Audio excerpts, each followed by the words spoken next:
Yo, yo, yo. You guys, it is Produce Yourself, presented by Laughing Spree. Tonight, we're going to talk about crafting your set list. We do live Q&A, so stick around for that. You can check us out on Laughing Spree TV, on YouTube, Instagram, all of that. My name is Minda. I've been doing this for over a decade now as a comic and a show producer. And also, I got Dan Long with me. Dan, tell everyone about yourself.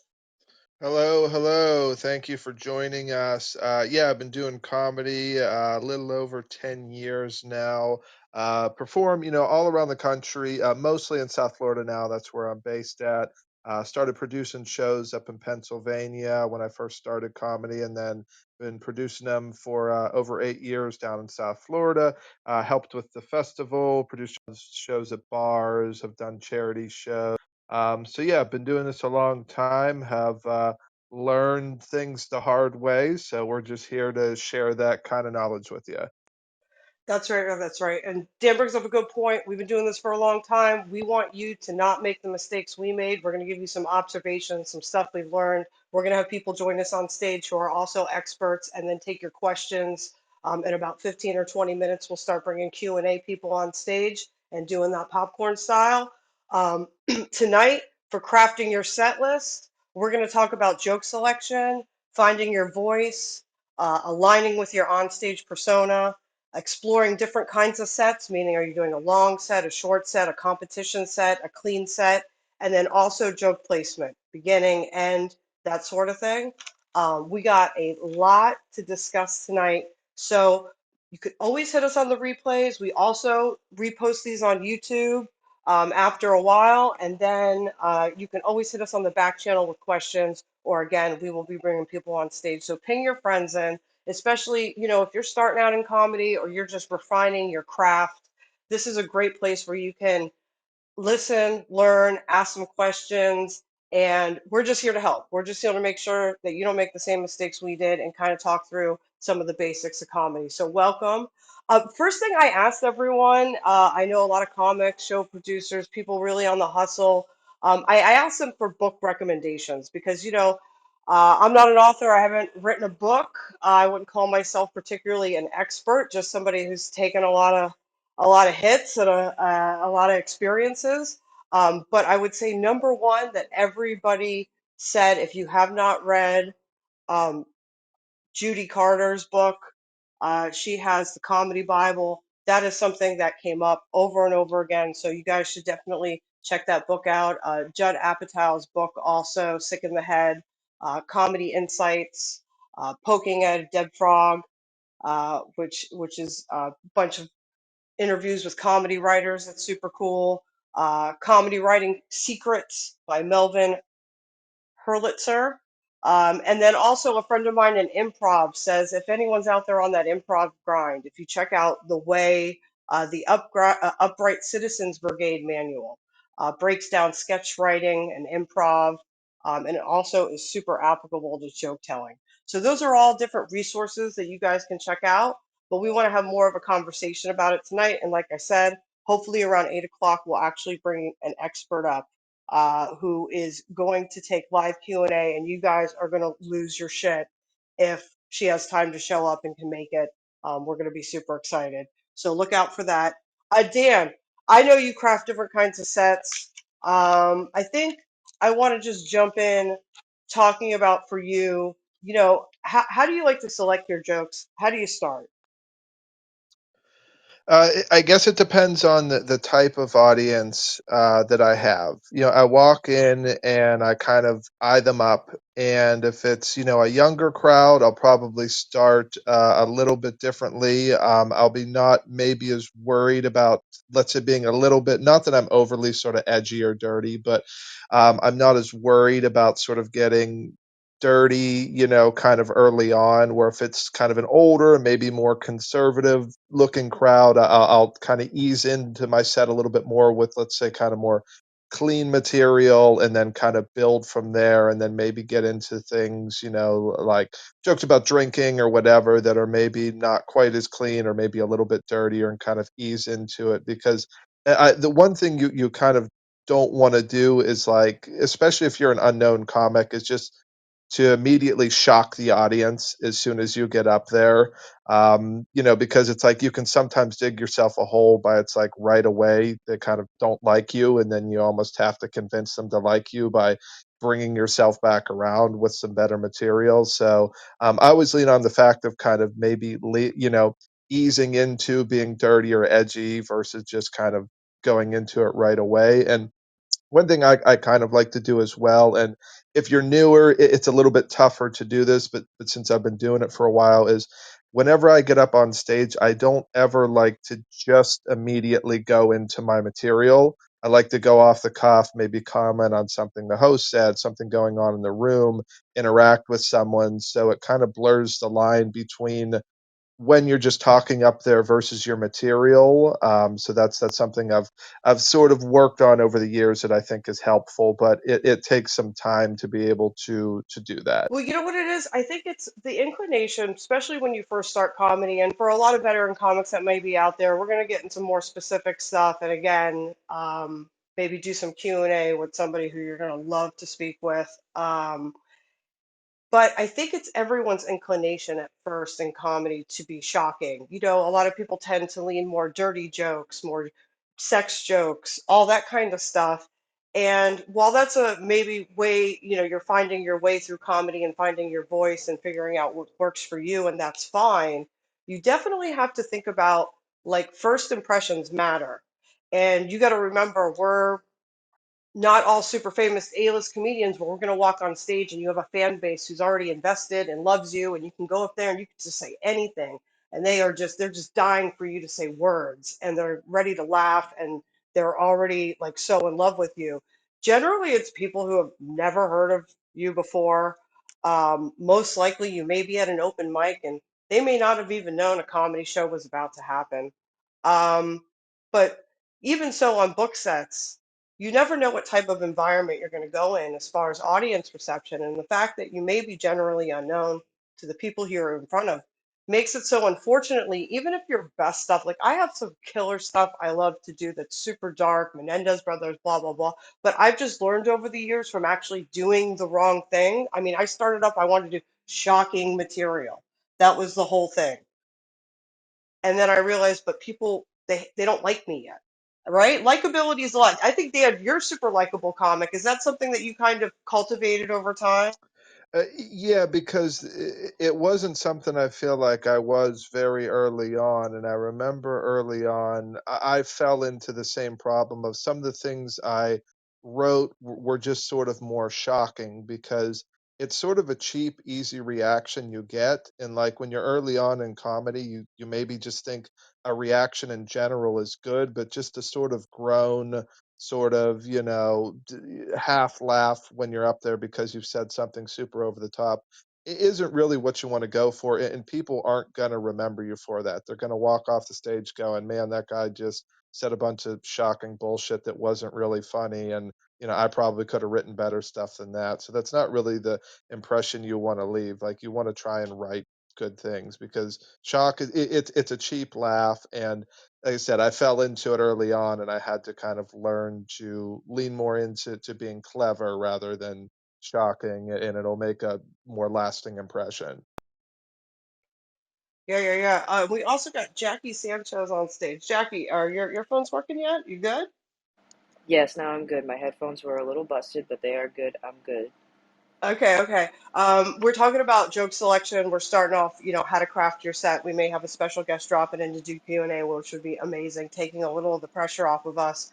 But before we get started, just to catch people up, let them know who you are speaking on stage and what you do. I am Jackie Sanchez. I'm a comedian in South Florida. I've been doing stand up about 6, 7 years. I'm forgetting now. And I produce shows at the Palm Beach Improv, the Dania Improv in Miami. Trying to go further one day, hopefully, with the help of all of these great Produce Yourself podcasts. Right. Thank you.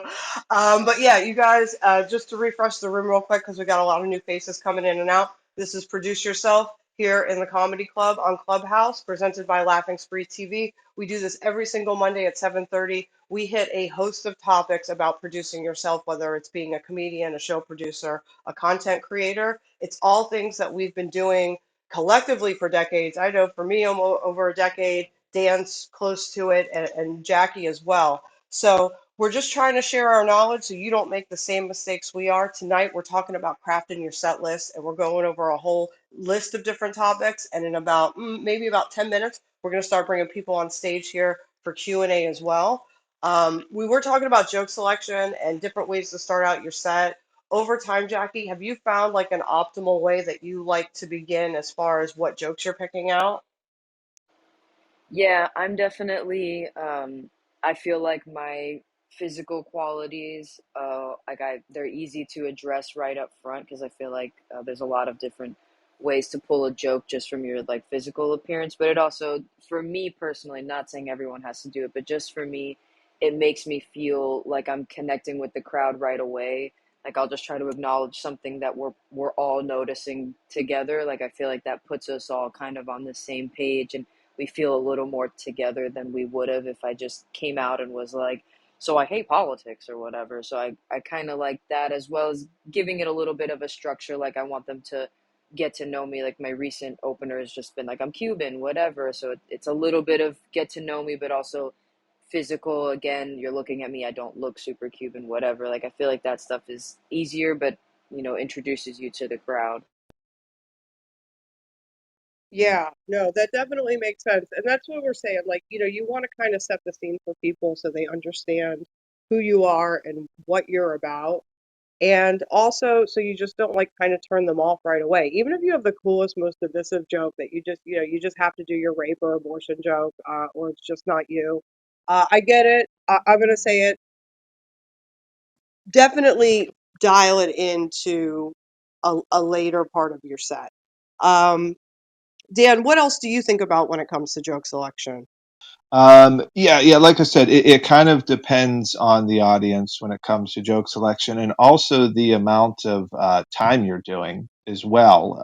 Like if you're doing a 10-minute set, you want to do things that are that hit quickly. If you're doing a longer 20-30 minute set, you're headlining doing 40 to an hour or whatever. You have the luxury of sort of doing more kind of long-winded bits with more setup. But if you're doing shorter sets, you want to get as much in as possible. You want to do things that hit quickly, that maybe don't have a ton of setup, so you're able to get in a lot of material instead of getting through 10 minutes. And it was like, oh, I did, 4 bits. It just doesn't really make sense. So yeah, it's just trying to get the most out of the time that you really have up there. Definitely. And then the other side of it too, and Jackie brought this up about making like an observation that's super topical in the room. It's a great icebreaker, even if you have some kind of fake one that works for the audience that you're going to. It definitely does a lot to not seem like a robot just going into your material and that like you're actually ready to have a conversation with people, and that everything's not so baked, right? Because I think that's what we're always trying to figure out is, how do I tell these awesome jokes without sounding like I've told it 1,000 times again?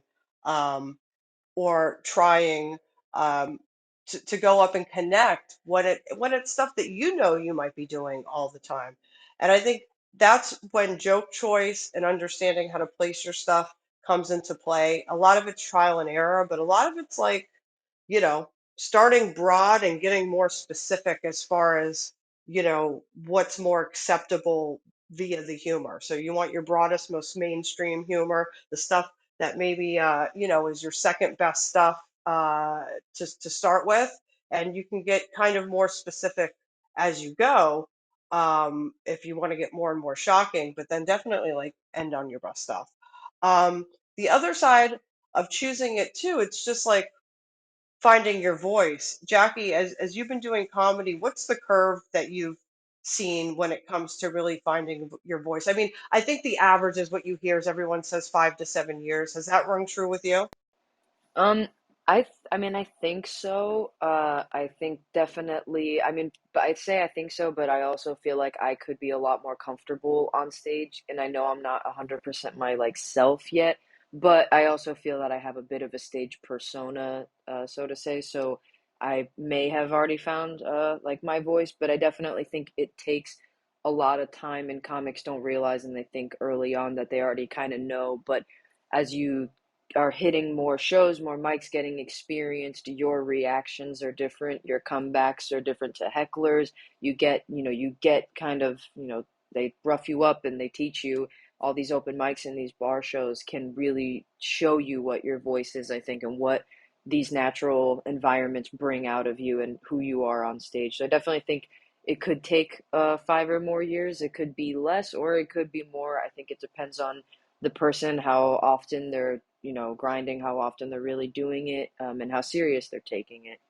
Yeah, and just to piggyback off that, I think you have to be genuine to what you're like off stage as well. Like for me to go on stage and be like super animated and high energy would be really disingenuous to how I operate because I'm not like that at all. And I think that comes into sort of with finding your voice as well. It's like you want to be genuine to what you're actually like because if I early on decided when I went up on stage I was going to be high energy or whatever, I would hate that. You know, I'd be like, oh man, I got to like ramp myself up into something that I'm not actually like. So you want to try and be as much as like how you are, sort of, off stage, which is me is like not super low energy, but I'm not certainly not a high energy comic either. I kind of have to go with the pacing with that I operate. And like Jackie said, it takes a long time. And I feel like I've come a long way, but even me, I still think there's strides I could make to be more true to what I'm like off stage too. It's one of those things I just think you're constantly figure out and work on. Like if you're a persona or a character, like if you're coming out as a specific character, obviously that could be like the total opposite of who you are, but there still is like a genuineness that has to ring through, that I think that's really what you cultivate over time. Jackie, what were you going to say?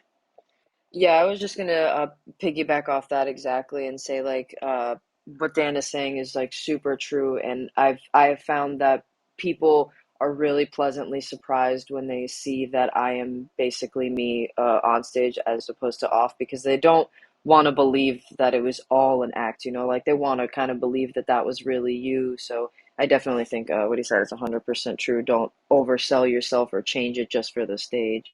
Yeah, and that's where like sometimes like that's what an open mic is for, because you can go off there and be a little bit more yourself and off the cuff sometimes and not be doing this rigid material that you are expecting to hit and be amazing and work and blah blah blah blah blah.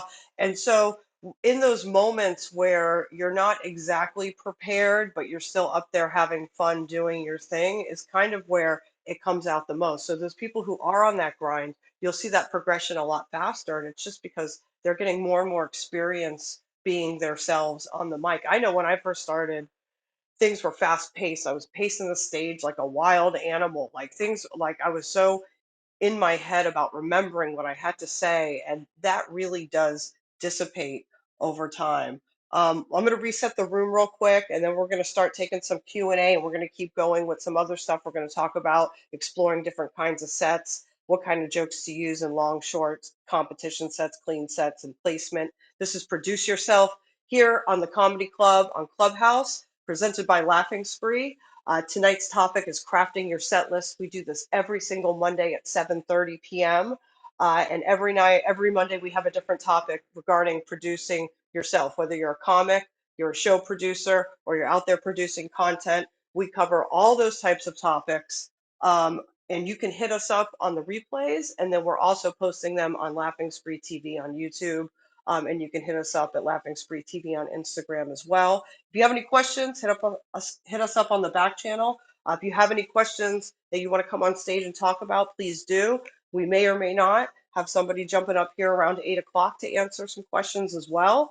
But in the meantime, I want to move on with talking about when you're choosing, like I feel like a lot of times, Dan, when we opened up and we were talking about joke selection, it's very much know your audience, know what people want to hear, start off on a good foot, and get as many people collectively on board with a general topic, and then you can get a little bit more crazy as you get more.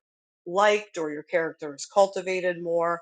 But I think like also a lot of things that determine joke selection is the type of set you're doing, whether it's length, like is this a 5 minute set? Is it a feature set? Also, are you doing a composition set, a clean set? Dan, what's some of the stuff you go through when you're kind of looking at types of sets and what you're going to fit into that? It's one of those things I have to just kind of go off of memory of like different places where I've done this show and it's worked. But yeah, like I said, with short sets, you want quick hitting. And when it comes to your sets too, one thing you have to consider with comedy is sometimes you may not have a choice sometimes with some of the stuff you have to do as far as if it's a clean set, there's just some things you're going to have to throw out. Like you're just going to have to go with your stuff that are clean, and then there's shows that are squeaky clean, where you gotta, nothing sex related, like nothing sort of edgy or whatever. Like you really gotta keep it as kind of kosher as possible up there. So sometimes it can be a little bit out of your choice as far as what you pick up there. So it's like you want stuff that, like I said, hits quickly and but also kind of fits what you're being asked to do up there. If you have no restrictions up there and it's just sort of a general audience, say whatever the fuck you want as long as it's solid. But there's a lot of times, based on different venues and stuff like that, where you may be restricted, just depending, especially private gigs and stuff like that.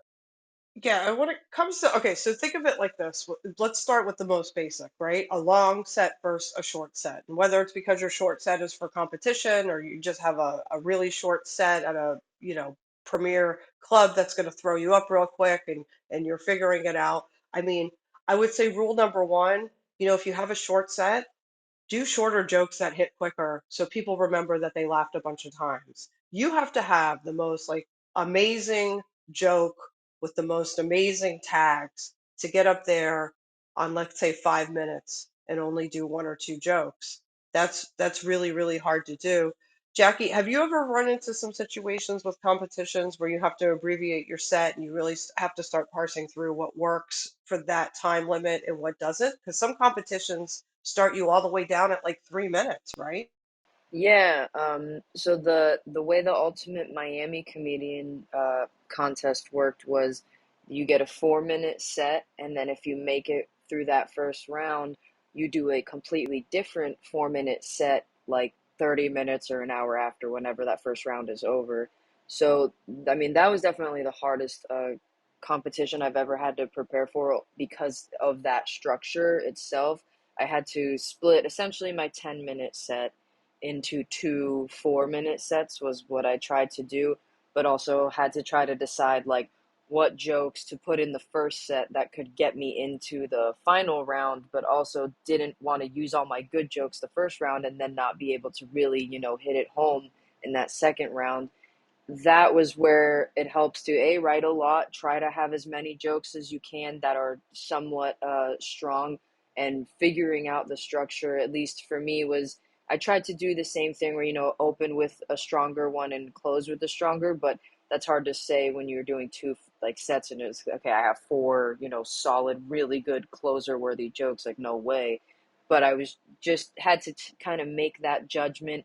I put some jokes up front to introduce me so that I knew the second set they already knew me and I could get away with doing the more in-depth jokes that were, more detailed about me. And I tried to kind of do it that way where I would separate it and make sure I said what I could in the beginning to set myself up for the end.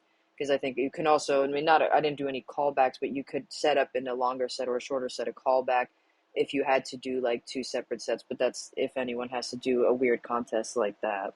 And not only contests too, like where we live in South Florida, we have the luxury, like when we do a lot of shows, we typically, and mics too, we tend to get more time. But like when you travel like to New York City, or if you do, shows out in LA, you're probably going to be relegated to 5 to maybe 7 minutes max when you're doing shows out there because there's a billion comics and a lot of these showcase shows are going to throw a bunch of people on them, so you don't really have the luxury of like when you travel and do some of these shows in these, you know these big hubs, like LA and New York City, that you're going to get to do a 20-minute set. So you're going to want to make sure that when you're meeting people and stuff in these areas, because you want to make connections, that you're getting the most out of your time there. So you want to just, like we keep saying, quick hitting stuff, some of your best stuff that doesn't take a ton of setup.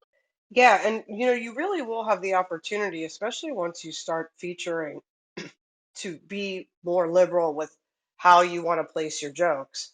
But even when you have a whole lot of time, you'll notice a lot of headliners with 45 to an hour, they'll still go out, they'll do a little topical crowd work, they'll get the crowd involved with something that they can all, recognize or as part of the evening, and then they go into a few things that typically get everyone's attention, and then they'll start picking and choosing what directions they want to go in, specifically if they're going to get super hardcore or dark or whatever. And again, if you're a superstar, none of this applies to you because people are already there and they love you and they don't care what you say. They just want to hear you say something.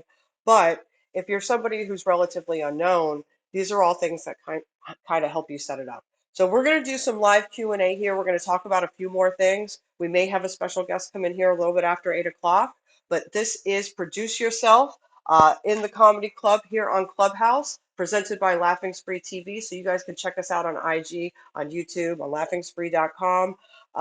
And we are here every single Monday at 7:30 p.m. Eastern Time, helping you not make the same mistakes we made when we were coming up in comedy, collectively doing it for decades. In there, not just comics, but also show producers, people on the grind. We've all done comedy, different states around the country, all of that. We've produced shows, different states around the country. So have some experience to lend. If you have any questions about how you've been crafting your set and putting it together, definitely this is the time to come on stage. Hopefully, we might have one or two special guests pop in here, but we'd definitely love to talk to you guys about how you're crafting your set. We talked about at the top of the show some great books for you to check out if you haven't before. If you missed some of this, you can always hit us on the replays, or we post these eventually on our Laughing Spree TV YouTube. I have Dan Long with me and Jackie Sanchez. We might get one or two more experts. So you guys come with your questions about crafting your set. We're talking about joke placement, um, different kinds of sets, and how it dictates which jokes you may choose to use, especially up front. Competition sets and others can have where you can't do the same jokes twice, or you might have to get through the first round in something like a 3 minute set. Not to mention, if you go to New York and LA, you might be doing a bunch of 3 minute sets. Um, I always struggle with that. I'm not a one-liner person. I don't have a lot of short jokes. It's something where I really have to think about how I'm starting off. Dan, with stuff like when you go out to LA and in New York and you're really relegated to like those 3 minutes, what's kind of your plan of attack with that? Well, I try and do my jokes, like I keep saying, that hit the quickest, but I also want to try and do my jokes that are maybe the most original, the most clever as well, because you're swimming in a much bigger pond there. You have people that go to more comedy shows, and there's just way more comedians there, though. So you really want to be doing your best stuff, your most tried and true material. And sometimes the only way to really learn that is just by traveling. It's one of my jokes I've been doing for forever, was my tax joke. And I didn't really realize until I started doing shows in New York and LA and stuff, just how consistent of a bit that was. And now it's one that I do everywhere, because I feel like no matter where I'm at, it pretty much always hits. There's some other stuff that has been hit or miss kind of when I've traveled, but some ways it's just, you just learn by doing it. And I learned, for whatever reason, it just seems to resonate even when I travel anywhere. So it's just part of, like we keep saying, some of the trial and error part of this is just trying different things when you travel and just seeing what works. For sure. And you guys, I just want to welcome to the stage tonight. We do have Judy Carter with us. So this is the time to really tee up your questions. We've been great tonight talking about the different things that have to do with crafting your set. So if you have any questions specifically for Judy, if you don't know who Judy Carter is, you absolutely should. She's in one of the books we recommended at the top of the podcast, The Comedy Bible. And it's really a comprehensive guide to the art of stand-up comedy. She starts with her own experiences in comedy, how she's grown through the craft, and then doing a lot of what we've been trying to do on a podcast of just talking about what's good material, developing a style, connecting with the audience. Judy, I know you just came out with another 2021 edition. Can you just introduce yourself, anything I missed, and stuff people should know about you? Oh, thank you so much. I just came from a session with my therapist, and you've cheered me up. I am worth something. I have done something. Thank you so much. Um, yes, as far as you're talking about set lists, I always look at dating the audience. You don't want to, open the door, meet your date, and start talking about your dick. Do you know what I'm saying, people? You don't want to, you want to ease into things, let people get to know you, and, maybe start with, some stuff that's not so deeply personal about yourself and ease into things. That's what I always say. And I always open up with something spontaneous to like if it's raining and it's in LA, I'm going to say something about the rain because we all shared that common experience. So I'm kind of idiot savant at joke writing, so if you have a topic or you need help with anything, I haven't been on Clubhouse in like a while, but I'm here to and I'm happy to help anybody with anything here today. Thank you. That's so amazing, and we're so happy to have you here. And yeah, no, we do this every single Monday at 7:30. It's called Produce Yourself, and we tackle different topics because we're all comics. We also produce shows down here in South Florida and other places, and we also all produce content. So we're just trying to help people learn from our mistakes. Not that we've hit it big and we're super experts, and that's why we're so glad to have you with us to throw some stuff at you. What motivated you? That's what I want to know because I always wonder what motivates me to do this. What motivated you to write the Comedy Bible? Because when I asked everyone for recommendations today on social, it is the number one book that at least my network of comedians and producers brought up. Okay, well, this might help you, anybody, if for your project or your career, to let you know that most creativity comes from depression or when you're really down and you just don't know what to do with your life. That's when I went way back. This was a long time, the first book I wrote. It was actually in the 90s, and I thought, oh, I'll write a book on stand up because the only thing I know how to do. And I just come off tour. I was traveling with Prince. I was opening for him, and I just had it. I've just had it. And I wrote a book, and you had to get a book agent that time. There's no such thing as self publishing. And it was rejected from 59 agents. 50, count them. Oh my One, God. two, another rejection, like three, four, another. Kept sending it out, kept sending it out, another one. And then number 60, who I met in Overeaters Anonymous meeting. Oh, I shouldn't have said it was anonymous, but whatever. Anyway, I met her, and she said, I'll read it. She liked it. Um, there was no books out on how to do comedy or finding a format for how to transform your problems into punchlines, and that there was a actual structure to stand up. So Random House published it, and then Oprah Winfrey had me on her show, and after that, everything exploded. And it's so exciting because the new Comedy Bible I wrote, and I just heard from comedians in Syria, and I went, what?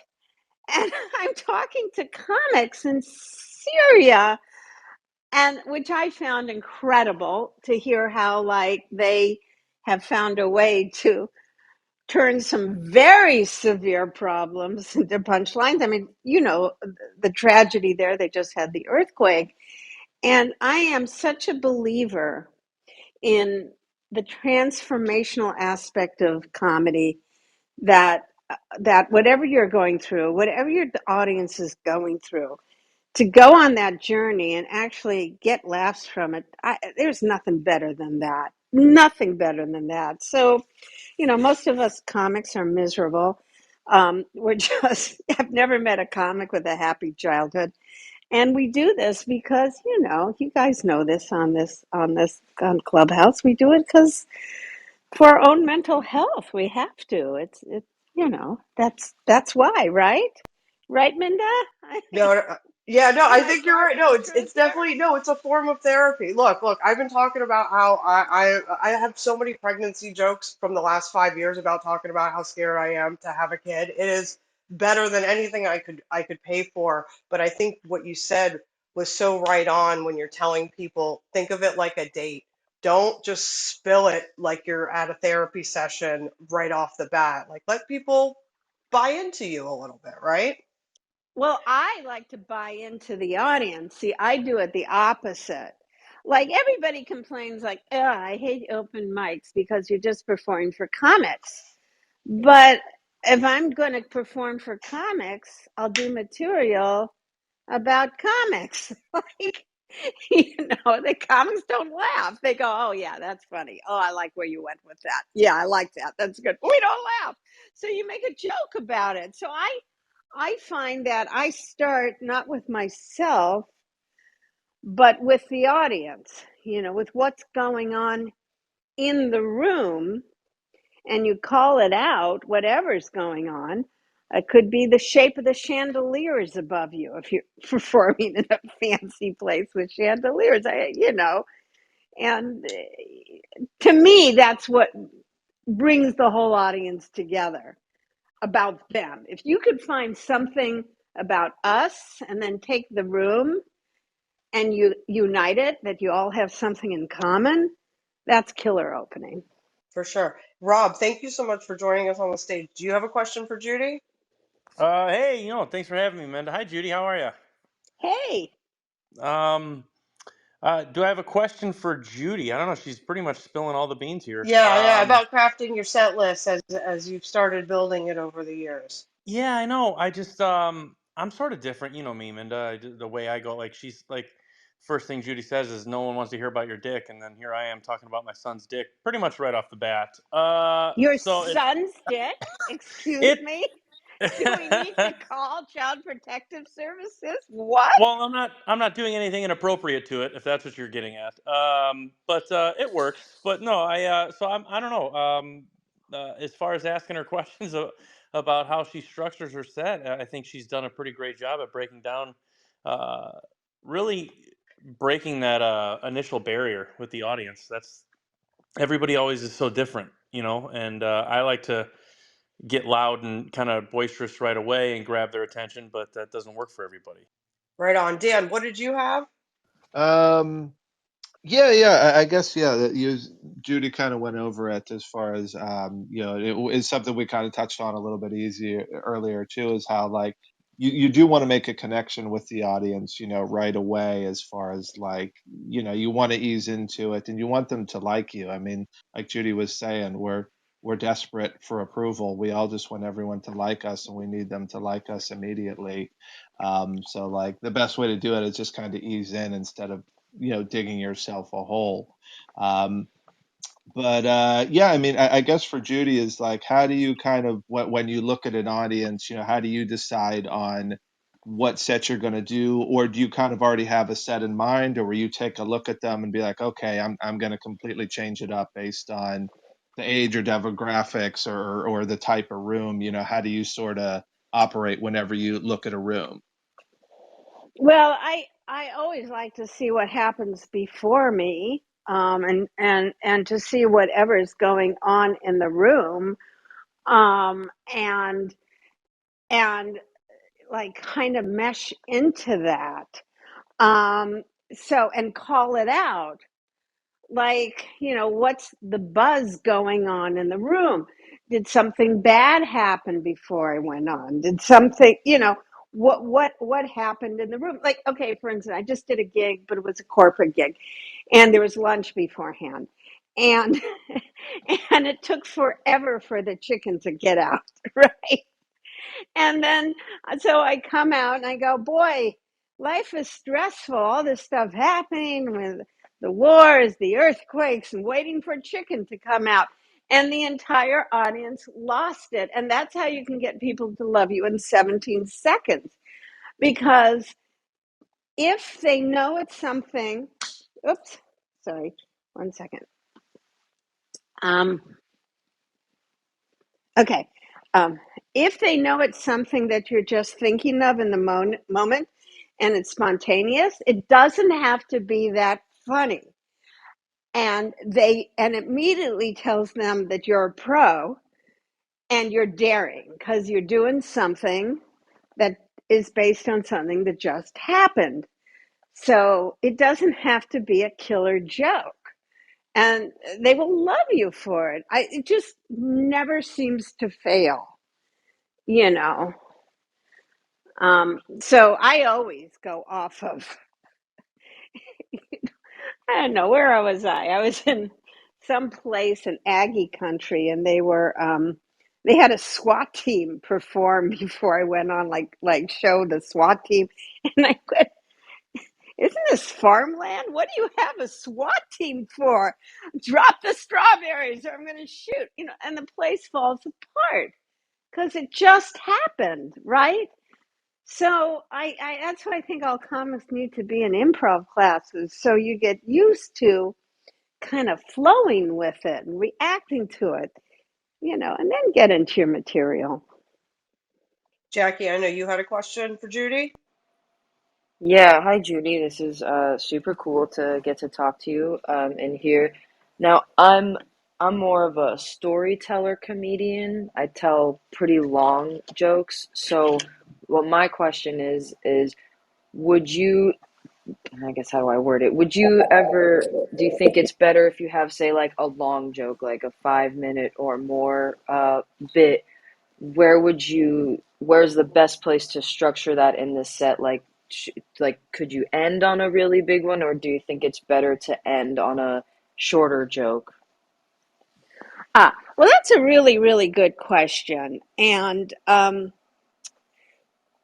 this is what I have discovered, is that there are storytelling venues, and I love writing stories, and I have a lot of stories that I've done, but I would never do them in a comedy club, because the rhythm of a comedy club is set up, payoff, payoff, payoff. As comedy clubs, pretty much these days, you have to get a laugh every 10 seconds. So most comics will set up a joke, short joke, pay it off, pay it off, pay off.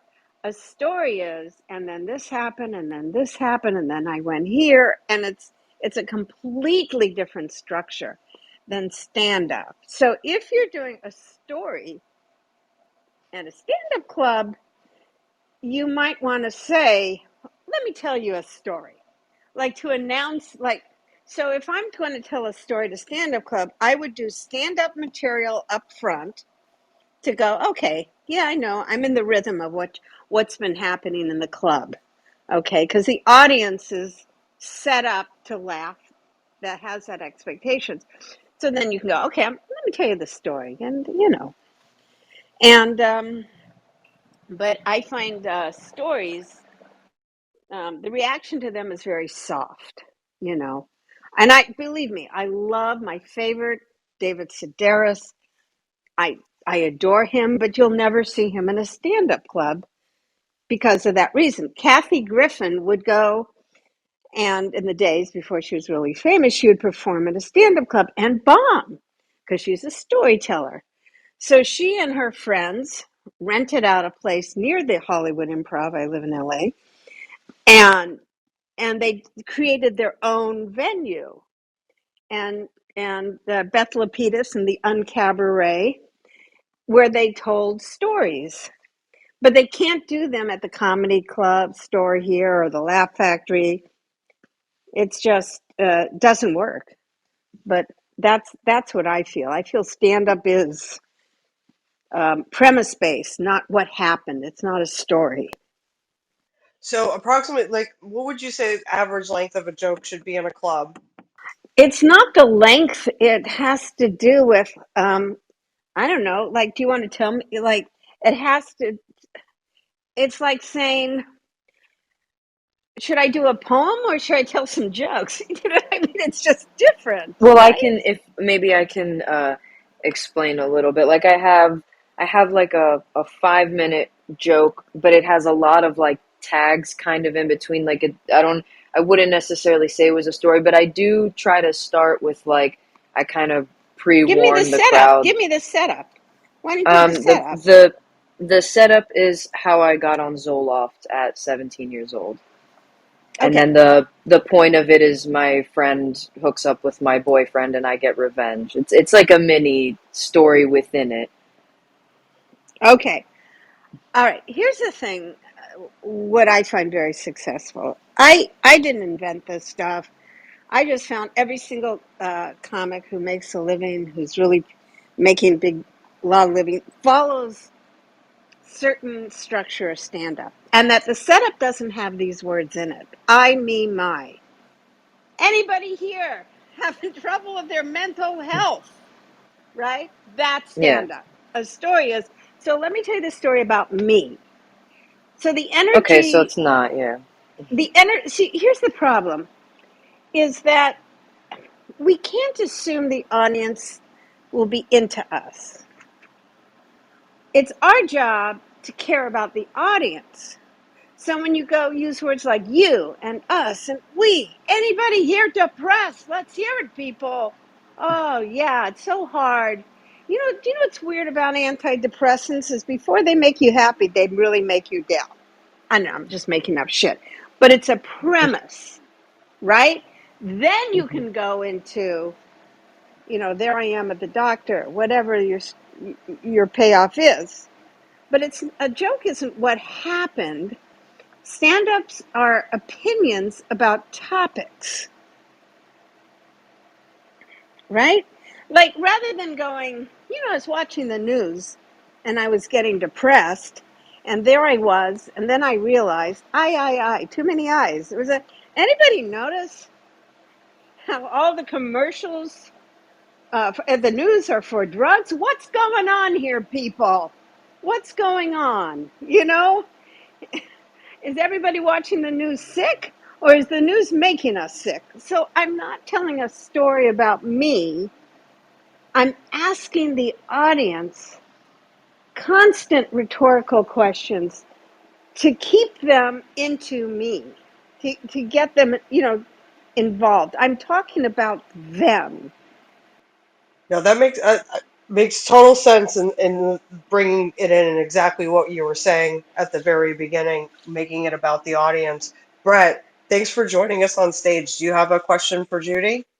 Yeah, mine was about your topic just a second ago when you were asking what should be a good time frame for a joke, and I think the term I've heard coined is laughs per minute. It's not how long the joke is; it's how much laughter you get during the joke.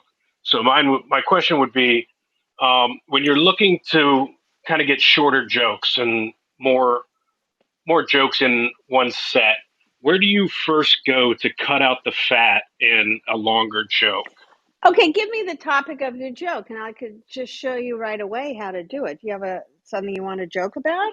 Yes, I have a fairly long bit about drunk driving, and Okay. there's plenty of laughs in it, but all of our jokes are our babies. We don't want to hurt our babies, but just to get the more concise version Well, of it. how does the joke go?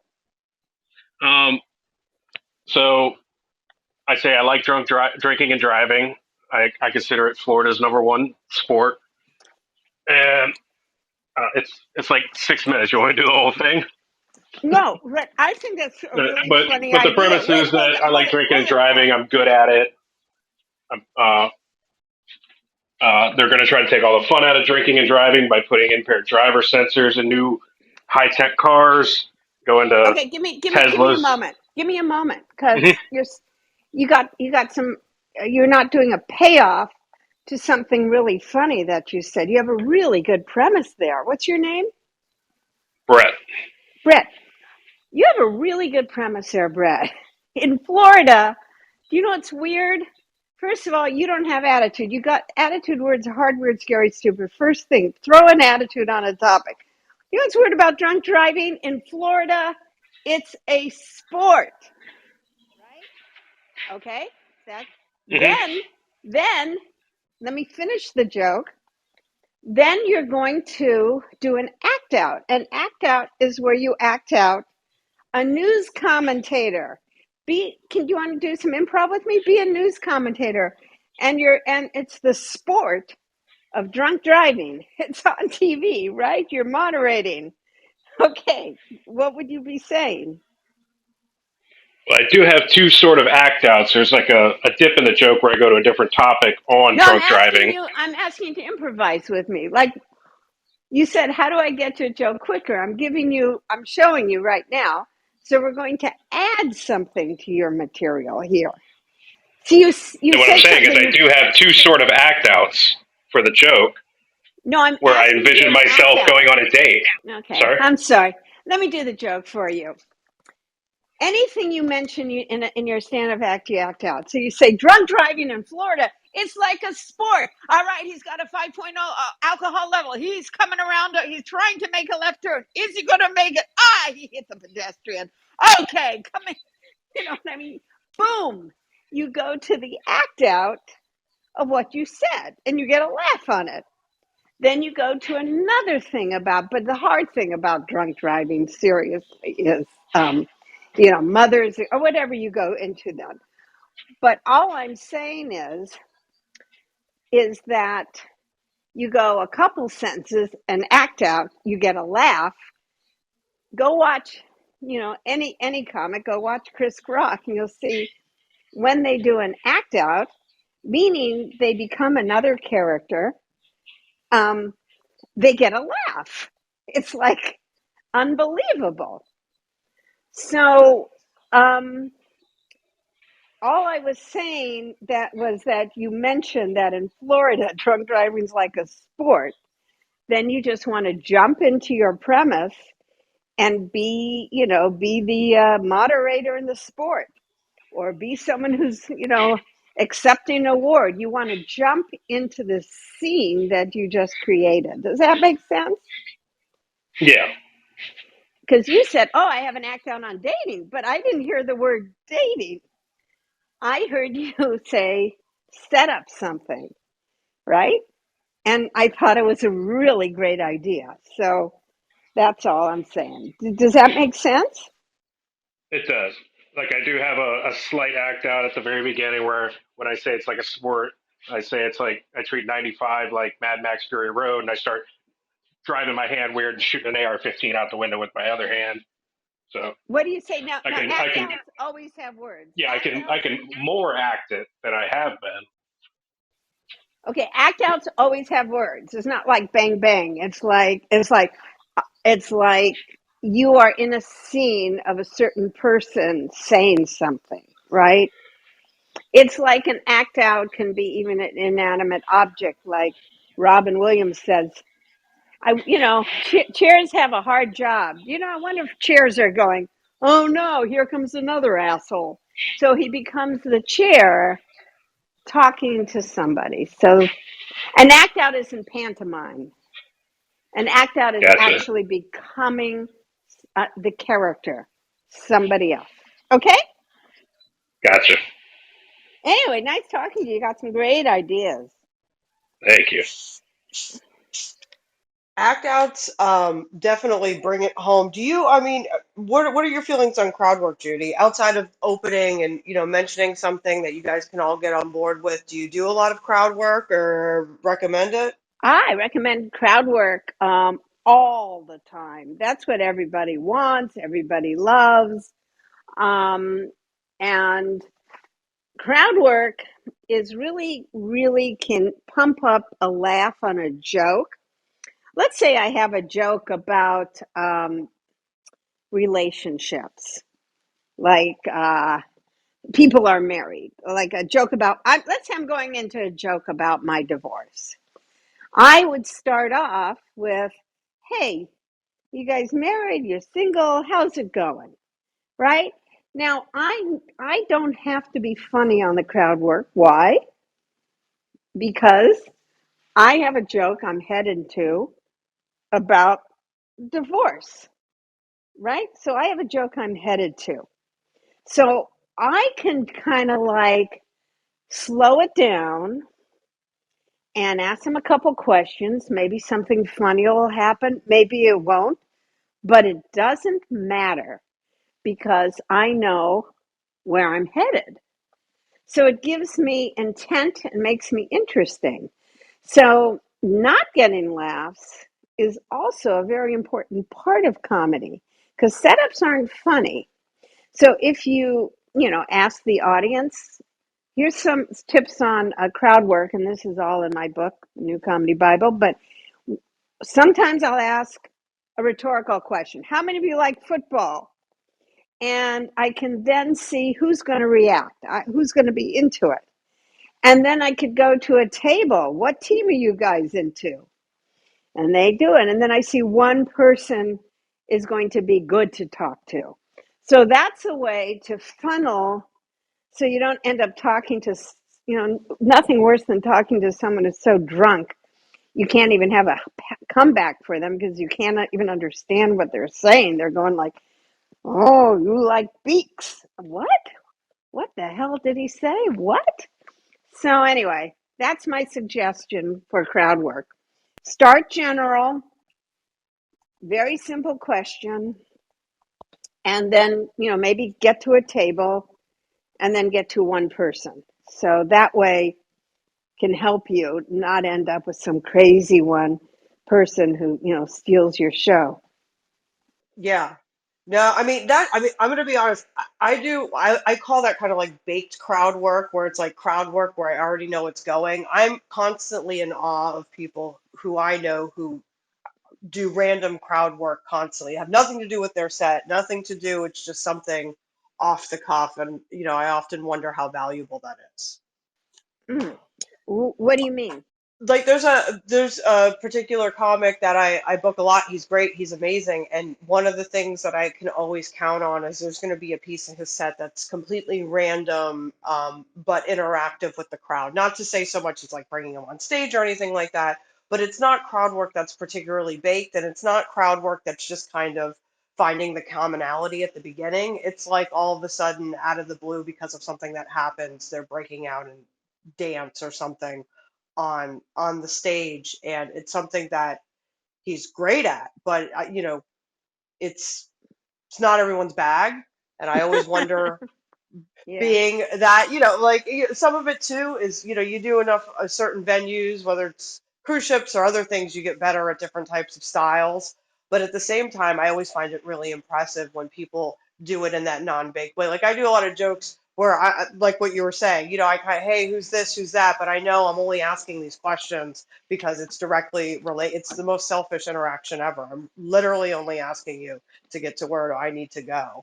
um I love it. Yes. Yes. I'm Right. But using at the you. same time, I think there's a genuineness to what you were saying, is like, maybe like ask a few more questions. Even if it doesn't go well, you're still kind of having a more genuine interaction than just that kind of getting me where I need to go mentality. You know, I'll never forget. I was at the Improv and it was in the glory days, and Seinfeld was there, Larry Miller was there, and they were all bragging about how long they could be on stage without getting a laugh. Like they were bragging about it. So they're actually playing with the dynamic of, the audience knows I'm here to be funny, right? And what if I'm not funny and I don't even try to be funny, and I'll increase that tension of playing with that idea. And you know, it was funny. It ended up to be really funny actually doing that and them having the balls to play with that tension. Does that make sense? So when you're doing crowd work, you don't know if it's going to end up funny. You don't know what's going to happen, right? And there, in that unpredictability, you're going to find, especially if you're doing open mics, you're not getting paid or whatever, you could play with that. And then, of course, you So can have some pieces where you go into the audience. I do a piece where I go into the audience and I'm going, Look at that great introduction I just got. That's not fair. We all deserve an introduction. What do you do for a living? So now I'm doing something, asking them questions because I'm going to give them an introduction, right? You've seen her in the parking lot. There's going to be emails going to be answered. There's going to, and it's kind of funny, but you can actually develop material that includes crowd work, and that's really fun to do. I'm curious from that story, who went the longest without getting a laugh? Seinfeld did. He was very into trying things like that, which was, I thought, very cool. How long did he go? Like 5 minutes? Like 10 Yeah, it minutes? was How long? about five. It was 5 minutes, about 5 minutes, Interesting. That's without even hilarious. attempting. Yeah, right. What a day I've had. Yeah, it's been crazy. You guys have a crazy day? Anybody here? Yeah, it's crazy. Yeah. Huh. Anyways, yeah. It was just. Now, that's insane too, because he actually has a Seinfeld episode about how it's impossible for him not to be funny, based on the sound of his voice. So it's Uh-huh. almost like just the opposite happened there. That's awesome, Judy. This has been fantastic. I am like, I could sit here. I'm just going to be honest. I could probably ask you questions for another hour and be like, how about this joke? And I talk about an Yeah. article. But I'm not going to do that to you. I know your time is super valuable. We are so incredibly grateful. I mean, anytime we'll do a whole episode and promote that you're going to be on the Comedy Club here. If you ever want to come back and talk about, you Sure. guys, if you don't know who Judy Carter is, you absolutely should. Not only is she the author of the Comedy Bible, actually, she just came out with the new Comedy Bible. And one of the things I actually want to talk to you about, so maybe that's when we could bring you back, because I want to talk about the differences. Because when I started comedy, it was before 2021. So there was only Ah. the Comedy Bible. So now I'm wondering what's new about it. And I have so many friends, because this was a little last minute on my part, actually, Hmm. from the conversations that were going on today, that have questions for you who couldn't be here. So, like, we would love Cool. to have you back, and this has been super amazing Ah. to be able to pick your brain. So Yes, much thanks for fun not to joining have us, to put on Judy. makeup or anything. I love it. All right. Take care, everybody. Bye. Oh my gosh, thank you so Thank you, much, Thanks, guys. This Judy. is Judy. Produce Yourself here on the Comedy Club. We just had Judy Carter up in here answering your questions about how to craft your set list, which is really coming directly from the author of the Comedy Bible and now the new Comedy Bible. So we're all going to check that out. We do this every Monday at 7:30. So hit the notification so you're reminded. Hit the RSVPs. We're going to be back here on Monday, and I can't remember off the top of my head what we're talking about, so check that out. But I will say this, you can hit us up on the replays. We're also posting these on YouTube. So if you missed a part of this and you want to go back and listen, it's definitely worthwhile. Hit us up on that. If you have any questions, hit us up on the back channel. Make sure you tell your friends, and let everyone know that Produce Yourself happens every Monday night, 7:30 Eastern, here on Clubhouse, brought to you by Laughing Spree TV. So amazing. Dan, thank you so much for being with us tonight, y'all. Dan, where can everyone find you at? Follow me at Dan Long Comedy, Instagram, Facebook, as well as Laughing Spree TV, YouTube, Instagram, Facebook, TikTok. Yeah, fun night. Nice talking with Judy. Jackie, how about you? Um, you can find me on Instagram at Jackie Sanchez 22. Also Venmo. Sorry, my dog sneezed when I said that. Venmo. And then my TikTok is Jackie Sanchez Comedy, as well as my YouTube. Minda, that was amazing. We all got to talk to Judy Carter. I got so nervous, but that was super cool. So thank you so much. Yeah, right on, right on. Everyone, make sure I was going to hopefully ask Judy where we could find her before she got off the stage. But you can find her on judycarter.com. You can find the Comedy Bible and the new Comedy Bible that she just came out with a couple years ago, just about anywhere online, but definitely like on Amazon. She is on Instagram at Judy Carter Comedy. So just want to give so much praise, gratefulness, thanks to Judy for coming on tonight. Hopefully, we will have her back. I will know about it more in advance because I won't decide to hit her up the last minute like an idiot. And we'll tell everyone, and you can come prepared with your questions. You guys, we'll see you here every Monday at 7:30. Produce Yourself here on the Comedy Club in Clubhouse, presented by Laughing Spree TV. Thanks for being here, everyone. Hit us up on the replays. Hit us up on IG. We come out with funny content every single week for you guys to check out, and videos on YouTube as well. My name is Minda. You can find me at Minda's Awesome, but I don't even care about that. Find me at Laughing Spree TV. Thanks, everyone. Have a good night.